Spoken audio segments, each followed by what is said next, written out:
नमस्कार दोस्तों। हमने शिक्षा के बारे में जो भारतीय शिक्षा का विकास था उसके बारे में एक वीडियो हम आपको बना चुके थे।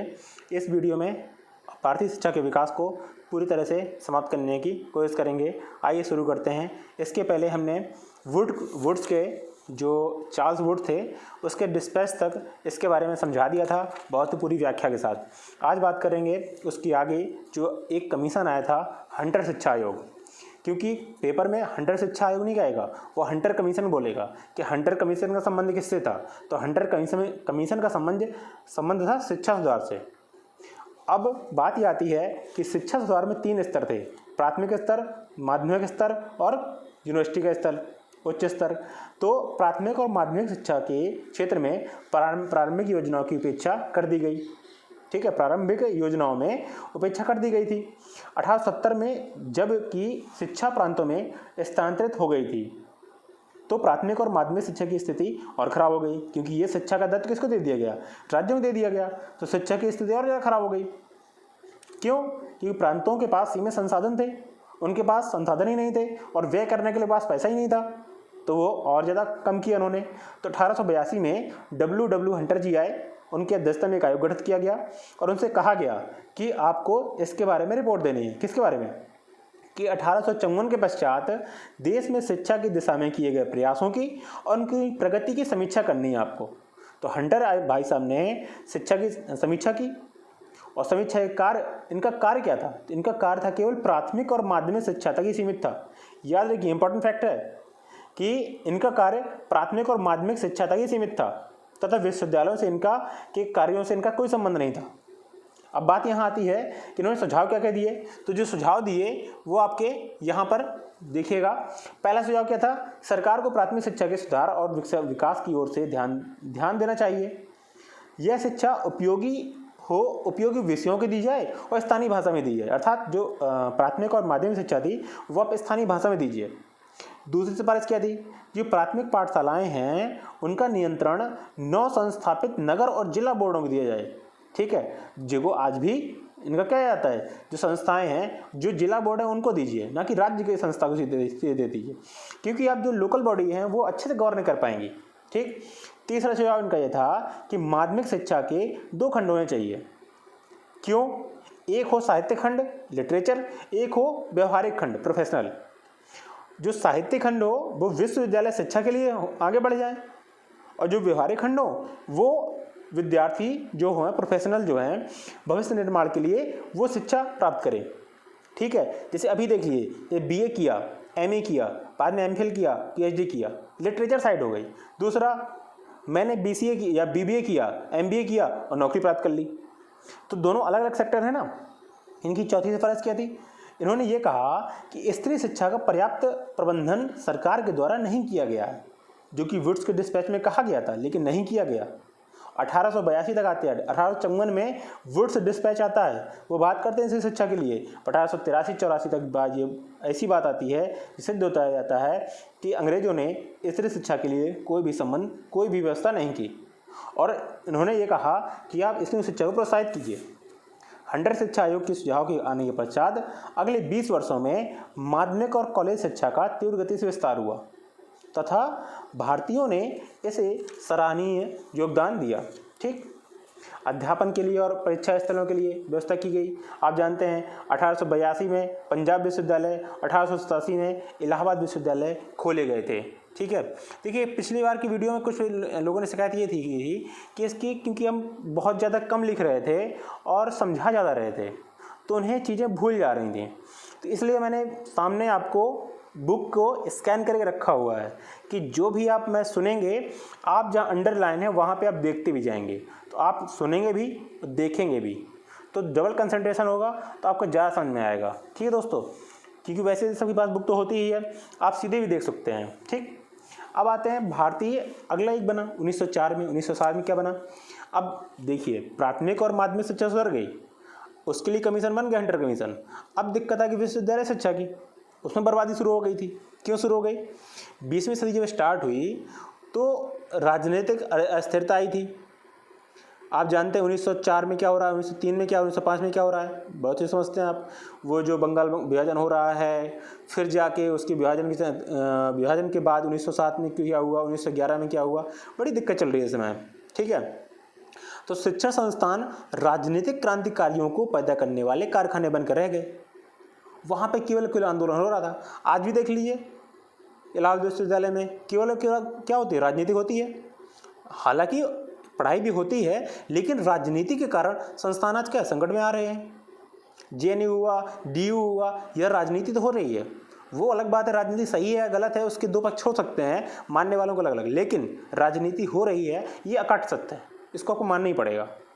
1902 में जब इतनी बात बिगड़ गई तो सर थॉमस रैले जी को बुलाया गया और उनके अध्यक्षता में एक कमीशन गठित किया गया। उनसे ये कहा गया कि आप एक काम करिए, विश्वविद्यालयों की स्थिति को आंकिए, उनकी कार्यक्षमता को देखिए और संविधान के रहते हुए आप सुझाव दीजिए। ठीक, लेकिन इन्होंने क्या कहा, केवल विश्वविद्यालय स्तर पर बात करिए आप। इन्होंने क्या किया, विश्वविद्यालय स्तर पर जांच की और सिफारिश दी। इनके अनुसार क्या कहा गया, इनका ये कहा गया कि विश्वविद्यालय का जो अध्ययन है और शोध पर अधिक ध्यान केंद्रित करना चाहिए। विश्वविद्यालय के उप सदस्यों जो फॉलोअर्स हैं उनकी संख्या और बढ़ाई जानी चाहिए। विश्वविद्यालयों पर सरकारी नियंत्रण को बढ़ा दिया जाए, जो कि एक गलत मांग थी, गलत सिफारिश थी, क्योंकि उसके बाद जो हुआ वो तो बड़ा दिक्कत वाला हो गया। सरकार को सीनेट के द्वारा पास किए गए प्रस्तावों पर वीटो दे दिया गया। अशासकीय कॉलेजों पर सरकार का नियंत्रण और कड़ा कर दिया गया। ये क्यों हो रहा है आप देखिएगा, ये हो क्यों रहा है, इसके पीछे का तर्क क्या है, इसके पीछे की पृष्ठभूमि क्या है। इसके पीछे की पृष्ठभूमि यह है कि इन कॉलेजों में, इन विश्वविद्यालयों में अंग्रेजों के खिलाफ प्रदर्शन करने वाले आंदोलन पनप रहे हैं। तो अंग्रेज इन आंदोलनों को ख़त्म करने के लिए इन कॉलेजों के ऊपर, इन विश्वविद्यालयों के ऊपर अपना नियंत्रण बढ़ा रही है, इनका विनाश कर रही है। इन्होंने क्या कहा कि जो उच्च स्तर में हैं, गवर्नर जनरल को विश्वविद्यालयों की क्षेत्रीय सीमाएं निर्धारित करने का अधिकार दे दिया गया। अब दिक्कत कहाँ आती है, करजन भाई साहब आए थे उस समय थे। करजन ने गुणवत्ता और दक्षता के नाम पर विश्वविद्यालयों में सरकारी नियंत्रण इतना बढ़ा दिया, उनको पूरी तरह से तहस नहस कर दिया। लेकिन उसका वास्तविक उद्देश्य राष्ट्रवाद के समर्थक शिक्षितों को दबाना और रोकना था। इसका मैं बता चुका हूँ आपको क्यों किया था। अब अगली बात आती है कि गोपाल कृष्ण गोखले ने इसे राष्ट्रीय शिक्षा के पीछे की ओर ले जाने वाला अधिनियम बताया था। ये पूछ सकता है कि किसने कहा था, तो गोपाल कृष्ण गोखले जी ने कहा था कि राष्ट्रीय शिक्षा को पीछे ले जाने वाला अधिनियम है ये हमें अच्छा नहीं है, ये हमारे लिए कारगर साबित नहीं होगा। ठीक है, अब आती है शिक्षा नीति। जो सरकारी प्रस्ताव आया था वो 1913 में आया, अर्थात देखिए अब सरकारी प्रस्ताव आ रहे हैं। 1906 में प्रगतिशील रियासत जो बड़ौदा थी उसने अभी पूरी रियासत में अनिवार्य प्राथमिक शिक्षा को फ्री कर दिया, वो अनिवार्य कर दिया, अर्थात सबको मिलेगी। अब राष्ट्रवादी नेताओं ने क्या किया, ब्रिटिश सरकार से ये मांग की कि आप भी ऐसे काम करिए, ऐसी व्यवस्था पूरे जहाँ जहाँ पे अंग्रेजी शासन वहाँ लागू करिए। गोखले ने विधान परिषद में इसकी सख्त रूप से वकालत भी की।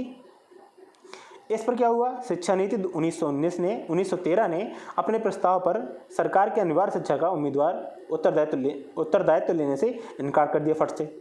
किंतु उन्होंने ये कहा कि अशिक्षा को दूर करने की नीति की जिम्मेदारी स्वीकार कर ली। हम सबको शिक्षित करेंगे अनिवार्य रूप से ये नहीं है, लेकिन हम अशिक्षा को दूर करने की नीति की जिम्मेदारी हम ले लेते हैं। और प्रांतीय सरकारों से आग्रह किया कि वह समाज के निर्धन वर्ग में और पिछड़े वर्ग में को निःशुल्क प्राथमिक शिक्षा देने के लिए आवश्यक कदम उठाएं। ये भले ही अब आज कागजों में 1913 में लिख गया कि कदम उठाए हो ना उठाए हो अलग बात है, उठाए तो नहीं थे कन्फर्म है, और उठाएंगे भी नहीं क्योंकि उपनिवेश सरकार है, गुलामी का शासन है, क्यों उठाएंगे वो। ठीक, लेकिन ऐसा शुरू हो गया नीति प्रस्ताव। अब आता है सैडलर विश्वविद्यालय आयोग। यही पूछ ले, क्योंकि सैडलर आयोग पूछ लेगा और पूछ लेगा किससे संबंधित है। पहले तो ऑप्शन ये है कि शिक्षा से संबंधित है, दूसरा ये सकता पूछ ले कि विश्वविद्यालय शिक्षा से, प्राथमिक शिक्षा से, तो विश्वविद्यालय शिक्षा से संबंधित है। ये कब आया, 1917 में आ रहा है। ये कब हुआ, ये सैडलर भाई साहब थे, इनके अध्यक्षता में आयोग गठित किया गया। तो ये कहा गया कि आपको जो कलकत्ता विश्वविद्यालय है उसकी समस्याओं को पढ़ना है, उस पर आपको रिपोर्ट देनी है। और यह आयोग केवल कलकत्ता विश्वविद्यालय तक सीमित नहीं था, इसकी सिफारिशें भारत के अन्य विद्यालयों में भी लागू हो गई, मतलब सही थी, इन्होंने जो सिफारिश दी। इस आयोग ने प्राथमिक से लेकर विश्वविद्यालयीय स्तर तक की शिक्षा व्यवस्था का गहन अध्ययन किया। आयोग ने अनुमान लगाया यदि विश्वविद्यालय स्तर में सुधार करना है तो आपको पहले माध्यमिक में सुधार करना जरूरी है। इन्होंने सिफारिश दी। पहली सिफारिश क्या थी कि स्कूल की शिक्षा को 12 वर्ष की होनी चाहिए। तुरंत आप विश्वविद्यालय में भेजिए, आप हाई स्कूल करवाइए, 12th कराइए, उसके बाद भेजिए। विश्वविद्यालय को हाई स्कूल के पश्चात नहीं भेजना चाहिए, अपितु उच्च माध्यमिक परीक्षा के पश्चात त्रिवर्षीय पाठ्यक्रम के लिए विश्वविद्यालय में दाखिला लेना चाहिए। एग्जाम पे समझिए, वो कह रहा है आपने टेंथ पास किया तो 10th के बाद मत जाइए, 10th के बाद आप 12th करिए 2 साल के बाद, और 2 साल के बाद आप 3 साल का फिर आप कोर्स करिए, BA BSc ये जो कैसे 3 साल करिए, ठीक है, इसके माध्यम जाइए आप, ठीक है। अगले इनकी सिफारिश क्या थी कि वे छात्र जो विश्वविद्यालय शिक्षा हेतु जाने के लिए तैयार नहीं हो उन्हें कॉलेज स्तर की शिक्षा दे दी जाए, ठीक है। आप BBA कर लो, मतलब प्रोफेशनल कोर्स कर लो, उस समय नहीं चालू होगा, उनका ये था कि आप एक काम करो कॉलेज चले जाइए, ठीक। माध्यमिक और उच्चतर माध्यमिक शिक्षा के प्रशासन और नियंत्रण के लिए पृथक माध्यमिक आयोग और पृथक उच्चतर माध्यमिक शिक्षा बोर्ड में गठन किया जाए। अच्छा, अलग अलग हों, उच्चतर माध्यमिक के लिए बोर्ड अलग हो और माध्यमिक के लिए पृथक माध्यमिक के लिए बोर्ड अलग अलग कर दिए जाए, ठीक। दूसरा, विश्वविद्यालय संबंधित नियम बनाते समय कठोरता नहीं होनी चाहिए, आप नॉर्मल बनाइए, ठीक। महिला शिक्षा पर ध्यान दीजिए, टेक्निकल एजुकेशन पर ध्यान दीजिए, साइंटिफिक शिक्षा दीजिए, ठीक। इन्होंने ये सब सिफारिशें दे दी। 1916 से 1921 तक मध्य तक नए विश्वविद्यालय मैसूर है, अलीगढ़ में बहुत से विश्वविद्यालय खोले गए। 1920 में सरकार ने सैडलर आयोग की रिपोर्ट को सभी प्रांतीय सरकारों को लागू करने का आग्रह कर भी दिया। ये बड़ी अच्छी बात थी। 1920 में जैसे इसकी सिफारिश आई, उन्होंने कह दिया कि सभी प्रांतीय सरकारें इस जो ये सैडलर आयोग है इसकी सिफारिशों को लागू करें, ठीक। अब आता है द्विशासन की अधीन शिक्षा। द्वैशासन की अधीन शिक्षा, द्वैशासन की क्यों आ देखिए, इसे क्यों कहा गया, कहा क्यों जा रहा था, ये इंपॉर्टेंट बात ये है। यहाँ ये है कि आप जानते हैं द्वैशासन क्यों। द्वैशासन उस समय क्या था, राज्य सरकारों में कुछ हस्तांतरित विषय थे और कुछ आरक्षित विषय थे, तो शिक्षा को प्रांतीय सरकारों के हस्तांतरित विषय के रूप में रखा गया था और सरकार ने शिक्षा संबंधित मसले पर सीधे तौर पर रुचि लेना बंद कर दी। उसने कह दिया ये हस्तांतरित विषय है। यद्यपि सरकार द्वारा शिक्षा विभाग को 1902 से ही दी जा रही सहायता उदारतापूर्वक जारी रही, वित्तीय कठिनाइयों के कारण प्रांतीय शिक्षा संबंधी कोई योजना महत्वपूर्ण रूप से लागू नहीं हो पाई और इसे सफल नहीं बन पाई, भले ये सब कागजों में चलता रहा। अब आते हैं हार्टेग भाई साहब 1929 में। ये कैसे, हार्टेग भाई साहब आते हैं 1929 में। शिक्षा संस्थानों की संख्या में अंधाधुंध वृद्धि हो रही थी, खूब शिक्षा संस्थान खुल रहे थे, कॉलेज खुल रहे हैं। जैसे बीटेक कॉलेज अभी खुले थे, गली गली बीटेक कॉलेज, हर चौराहे में एक बीटेक कॉलेज पाया जा रहा था। शिक्षा संस्थान खुले, दिक्कत क्या आई, शिक्षा में हुए विकास के संदर्भ में रिपोर्ट देने के लिए 1929 में कहा गया कि आप एक काम करिए, हार्टेग जी को बुलाया गया, उनकी अध्यक्षता में एक समिति बनाई गई, उनसे कहा गया इस पर आप चर्चा करिए, समीक्षा करिए, सिफारिश दीजिए। उन्होंने सिफारिश भी दी। समिति ने प्राथमिक शिक्षा की महत्ता पर बल दिया, लेकिन अनिवार्यता और शीघ्र प्रसार को अनुचित बताया, धीमे निकल ले कह रहे हैं। दूसरा, केवल समर्पित विद्यार्थियों को ही इंटरमीडिएट और हायर एजुकेशन में भेजो। ये नहीं कि जिसका मन आ रहा है BA करा रहा है, जिसका आज यही तो हो रहा है, किसी का हाई स्कूल हो गया, 12th हो गया, उसके बाद करा रहे हैं, BA करा लिया, MA करा लिया, मन नहीं है तो भी, मन है तो भी बेरोजगारी बढ़ रही है। पहले यही हो रहा था, बीटेक ऐसा ही हो रहा है, जैसे आप जान रहे हैं उसकी स्थिति कैसी है, ठीक है। तो विश्वविद्यालय इन्होंने यही कहा कि जिसका मन हो उसको कराइए, सभी को मत कराइए, ठीक है। और सामान्य स्तर के जो स्टूडेंट हो ना, उनको 8वीं के पश्चात व्यावसायिक शिक्षा की तरफ मोड़ दीजिए, उनसे कि ऐसा पढ़िए जिससे आपको नौकरी लग सके। और तीसरी बात उन्होंने ये कही कि विश्वविद्यालय शिक्षा में सुधार के लिए विश्वविद्यालय में प्रवेश संबंधी नियम अत्यंत कड़े कर दिए जाएँ, जिससे कि सीरियस स्टूडेंट ही अंदर जाएँ और अन्य स्टूडेंट अंदर ना जा पाएँ। अब 1944 की बात है, आज़ादी के कुछ पहले सार्जेंट कमीशन बना, जिसका 1944 में केंद्रीय शिक्षा मंत्रिमंडल ने शिक्षा की राष्ट्रीय योजना तैयार की। यह सार्जेंट योजना कहा जाता है। ये इंपॉर्टेंट बात है, ये सब नाम याद रखिएगा आप, क्योंकि बहुत इंपॉर्टेंट है।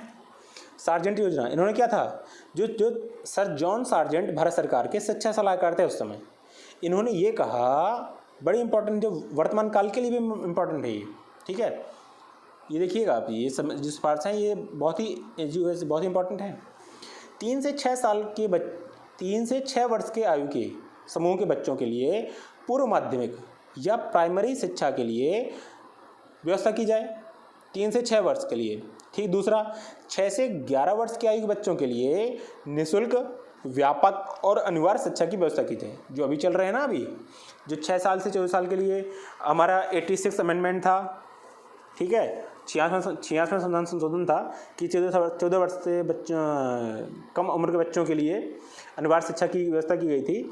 ये बात की गई है सर जॉन सर्जेंट के, उस समय बात कर रहे हैं कब, 1944 में वो बात कर रहे हैं कि 6 साल से 11 साल तक के बच्चों की जो शिक्षा है उसे निःशुल्क करिए, अनिवार्य शिक्षा की जाए, और 11 से 17 वर्ष की आयु के बच्चों के लिए उच्च शिक्षा की व्यवस्था की जाए, और उच्चतर माध्यमिक शिक्षा के पश्चात त्रिवर्षीय स्नातक शिक्षा की व्यवस्था की जाए।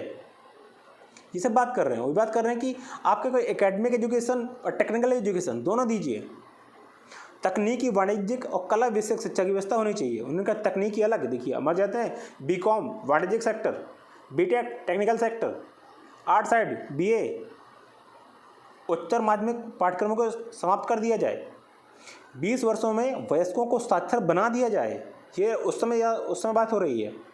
शिक्षा के प्रशिक्षण, शारीरिक शिक्षा और मानसिक और शारीरिक तौर पर विकलांगों को शिक्षा दिए जाने की बात हो रही है। अर्थात आप देखिए, भले ही कागजों में ही सही, लेकिन उनकी मानसिकता बड़ी प्रोग्रेसिव है, प्रगतिशील मानसिकता के हैं, और प्रगतिशील विचारों के तहत ही उनके ड्राफ्ट बन रहे हैं। ठीक है, ठीक है दोस्तों, 1940 की बात है। अब आते हैं हम लोग 1947 में आज़ाद हो जाते हैं। आज़ादी के बाद हम ये देख लेते हैं, यहाँ एक चीज़ छूट गई है, ये जो इम्पोर्टेंट है, वर्धा योजना। ये 1937 में आई थी। इम्पोर्टेंट क्यों है? देखिए, ये वर्धा इसलिए इम्पोर्टेंट है कि 1937 में कांग्रेस ने शिक्षा की राष्ट्रीय सम्मेलन वर्धा में आयोजित किया, शिक्षा पर किया था। ये शिक्षा के लिए बात करेंगे इसमें सम्मेलन बैठ के। 1937 में सम्मेलन होता है वर्धा में।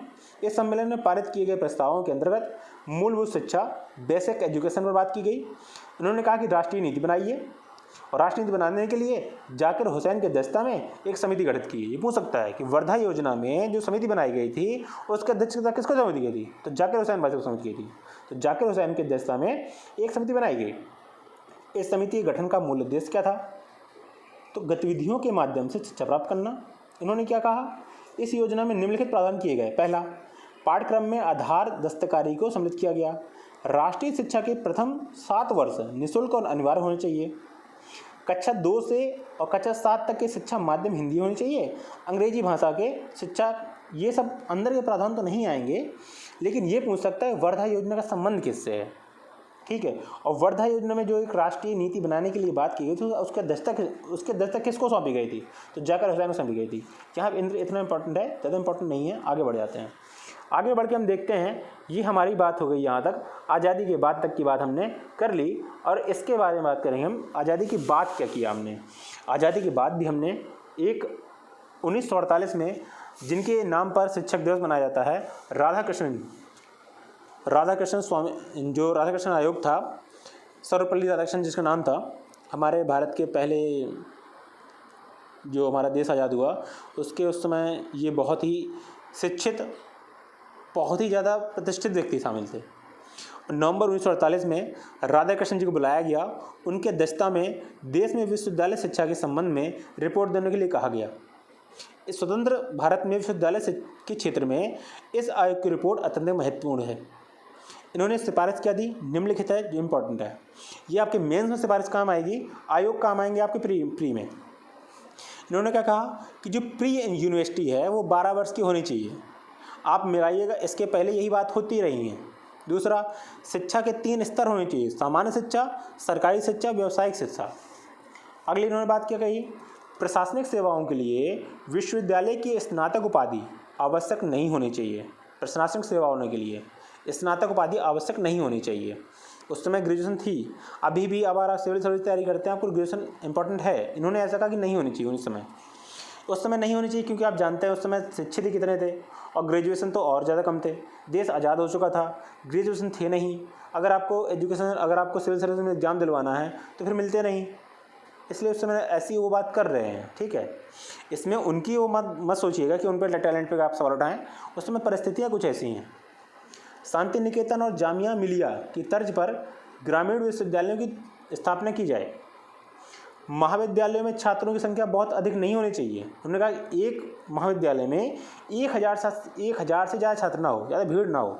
भीड़ पड़ी बड़ी है, घुसी पड़ी है, पढ़ाई वढ़ाई नहीं हो रही है, बस भीड़ बढ़ी है। इन्होंने कहा कि विश्वविद्यालय शिक्षा को आप समर्थित सूची में शामिल करिए, ठीक है।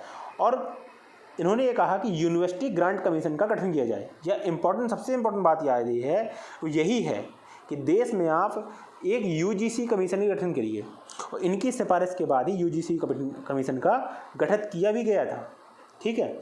इन्होंने एक बात और कही कि उच्च शिक्षा में अंग्रेजी माध्यमों को जल्दबाजी में ना हटाया जाए, अर्थात अंग्रेजी माध्यम को अब रखे रहिए, हटाइए मत तुरंत, ठीक है।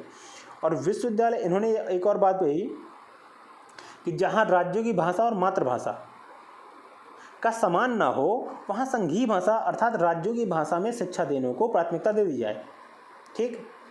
इन्हीं सिफारिशों के आधार पर 1953 आया। 1953 में जानते हैं क्या हुआ। 1953 में विश्वविद्यालय आयोग का गठन कर दिया गया। 1956 में आपने विश्वविद्यालय अनुदान आयोग को वैधानिक दर्जा प्रदान कर दिया और इसे स्वायत्तशासी निकाय ऑटोनोमस बॉडी के रूप में स्थापित कर दिया, ठीक। जो कि अभी तक काम कर रहा है, उससे ख़त्म होने की बात आती रहती है। सुना है कि उसको ख़त्म करना है गवर्नमेंट, क्योंकि उसमें भाई बहुत ज़्यादा खामियां हैं, बहुत ज़्यादा करप्शन है। इसके बारे में सोच रहे हैं कि उसमें सुधार किया जाए, संगठनात्मक रूप से उसमें सुधार करने की आवश्यकता है, ये मेरा ही मानना है, उसमें सुधार करने की आवश्यकता है। अब बात आती है 1964 की। 1964 में जो कोठारी शिक्षा आयोग था, बड़ा इंपॉर्टेंट आयोग था ये, क्योंकि ये हमारी शिक्षा की, अगर आप सोचें आज की जो कंडीशन है वो इसी से बनी हुई है। क्यों? 1964 आता है, डॉक्टर DS कोठारी की अध्यक्षता में एक उच्च स्तरीय आयोग का गठन कर दिया जाता है। इसका कार्य क्या होता है कि शिक्षा के सभी पक्षों पर और सभी चरणों पर आप साधारण सिद्धांत बताइए, नीतियां बताइए और राष्ट्रीय नमूने की रूपरेखा तैयार करिए और उससे सरकार को अवगत कराइए। ये क्या करते हैं, अन्य देशों की शिक्षा शास्त्रियों से मिलते हैं, उनसे वैज्ञानिक उनसे चिंतन करते हैं और उनकी पूरी विचार विमर्श के बाद आयोग ने वर्तमान शिक्षा पद्धति की कठोरता से आलोचना की जो चल रही थी। शिक्षा नीति को इस प्रकार लचीला बनाए जाने की आवश्यकता पर बल दिया जो बदलती हुई परिस्थितियों में अनुकूल हो। ये नहीं कि आपने कह दिया कि ग्रेजुएशन वाले स्टूडेंट को लेंगे नौकरी में और ग्रेजुएशन वाले स्टूडेंट वहाँ कोई है भी नहीं, तो उन्होंने कहा ऐसी कठोर शिक्षा नहीं होनी चाहिए। 1968 में राष्ट्रीय शिक्षा नीति बनाई गई। 1968 में राष्ट्रीय शिक्षा नीति पहली बार बनी। उसमें ये राष्ट्रीय शिक्षा नीति में ही शामिल कर लिया गया कि 14 वर्ष से कम आयु के बच्चों को हम निःशुल्क शिक्षा देंगे और अनिवार्य शिक्षा देंगे। ये कोठारी आयोग की सिफारिश पर शामिल था। शिक्षा के लिए 3 भाषाई फार्मूला आया, त्रिभाषा फार्मूला आया। पहला मातृभाषा में, हिंदी में और अंग्रेजी भाषा में, तथा क्षेत्रीय भाषाओं का विकास। अगली सिफारिश राष्ट्रीय आय का 6% शिक्षा व्यय करेंगे। इन्होंने आज तक 2% से कभी ज़्यादा किया ही नहीं। अध्यापकों के प्रशिक्षण की व्यवस्था करने की बात की गई। कृषि और औद्योगिक शिक्षा के विकास पर बात की गई। विज्ञान और अनुसंधान शिक्षा का समानीकरण, इक्वलाइजेशन की बात की गई। इन्हें कहा कि सस्ती पुस्तकें उपलब्ध कराएंगे हम, पाठ्य पुस्तकों को उत्तम बनाया जाएगा, ठीक है। ये सब सिफारिश कर रहे हैं, ठीक। अब आते बात उसके बाद क्या होता है आप अच्छे जानते हैं। उसके बाद चला आ रहा है विकास। 1976 में क्या हुआ, 44 संशोधन होता है और इंदिरा गांधी की सरकार होती है। 44 संशोधन में शिक्षा को समवर्ती सूची में डाल दिया जाता है। फिर 1986 आती है। 1986 में नवीन शिक्षा नीति का घोषणा कर दी जाती है। 2002 में 86 संशोधन होता है। आर्टिकल मौलिक अधिकार में 21A जोड़ा जाता है, आप जानते हैं। और 51 का जो आप मौलिक शिक्षा का जो मौलिक कर्तव्य थे उसमें एक और कर्तव्य जोड़ा जाता है कि सभी पेरेंट्स अपने बच्चों के स्कूल भेजें, ठीक है। 2010 में निःशुल्क और अनिवार्य बाल शिक्षा अधिकार अधिनियम लागू कर दिया जाता है और 6 से 10 वर्ष आयु के बच्चों को निःशुल्क और अनिवार्य शिक्षा शुरू हो जाती है, जिसकी बात कब हो रही है 2010 के बाद शिक्षा शुरू होती है, ठीक है। अब आता है जो एक क्रोनोलॉजी है, इस भी आप थोड़ा सा नज़र डालिएगा। इसके बारे में बहुत ज़्यादा इम्पोर्टेंट नहीं है, पर यहाँ पे केवल थोड़ी बहुत देखने की ज़रूरत है। इसको आप ब्रीफली देख लेते हैं कि कभी कभी आज अगर आ गया तो मान लीजिए फिर आप मुझे कहें कि था तो किताब में आपने समझाया ही नहीं था, बोला ही नहीं था। अब आता 19वीं शताब्दी में। देखिए ये एक आप जानते हैं सर जेम्स जोनाथन ने अनुप्रयोग किया और एक इन्होंने विश्वविद्यालय मॉडल स्कूल बनाए, जो मॉडल स्कूल अभी खुले होते हैं। अगर आपने देखा हो हर कुछ जगह पे मॉडल स्कूल बनाए गए हैं। तो मॉडल स्कूल का जो एक कॉन्सेप्ट निकला था वो जेम्स जोनाथन से निकला था। उन्होंने एक एक्सपेरिमेंट किया था, ठीक है। ये क्या था, देसी भाषाई विश्वविद्यालयों के लिए शिक्षकों के प्रशिक्षण देने के उद्देश्य से एक सामान्य विश्वविद्यालय खोलने की योजना बनाई गई। 1853 में क्या हुआ, लॉर्ड डलहौजी आए थे उस समय। इन्होंने एक स्मरण पत्र देसी भाषाओं को सशक्त करने की वकालत कर दी थी। ऐसे ही आते रहे, बहुत ज़्यादा इंपॉर्टेंट नहीं है और सब बारे में हम बात कर चुके हैं। अब यहाँ पे थोड़ी बात कर लें तकनीकी शिक्षा के बारे में। तकनीकी शिक्षा के बारे में बात इसलिए करनी है यहाँ पे, 1887 में, कब, 1887 में रुड़की कॉलेज खोल दिया गया था। जो रुड़की में अभी भी इंजीनियरिंग कॉलेज है, IIT रुड़की जो है, वहाँ पे खोल दिया गया इंजीनियरिंग कॉलेज 1887 में, ठीक। 1856 में कलकत्ता में एक अभियांत्रिकी कॉलेज खोला गया। 1835 में कलकत्ता में चिकित्सीय कॉलेज खोला गया। ये सब प्रयास पहले से चल रहे हैं, आज़ादी के पहले से, ठीक है। लेकिन आप यहाँ पे एक चीज़ देखिएगा, अंग्रेज़ों ने कभी भी भारत को शिक्षित करने का प्रयास नहीं किया। इस बात से मैं अपनी बात को समाप्त करना चाहूँगा कि भारत को कभी भी शिक्षित करने का प्रयास अंग्रेज़ों ने नहीं किया। उन्होंने केवल अपने यहाँ क्लर्क के लिए, अपने नौकरों के लिए, अपने चीज़ों को डिमांड को जनरेट करने के लिए, अपने वहाँ के जो उत्पाद लाते थे उनको यहाँ पे बेचने के लिए, हमारे यहाँ के कल्चर को, हमारे यहाँ की सभ्यता को, हमारे यहाँ की सिविलाइजेशन को, हमारे यहाँ के परंपराओं को बदलने के लिए उन्होंने ऐसा किया।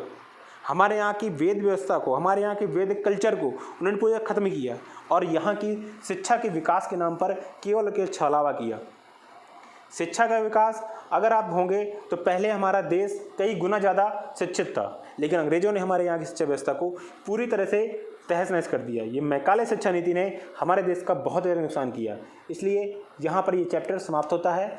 अगले चैप्टर में फिर मिलेंगे एक के साथ, जिसमें हम राष्ट्रीय आंदोलन के बारे में बात करेंगे। नमस्कार दोस्तों, फिर मिलते हैं।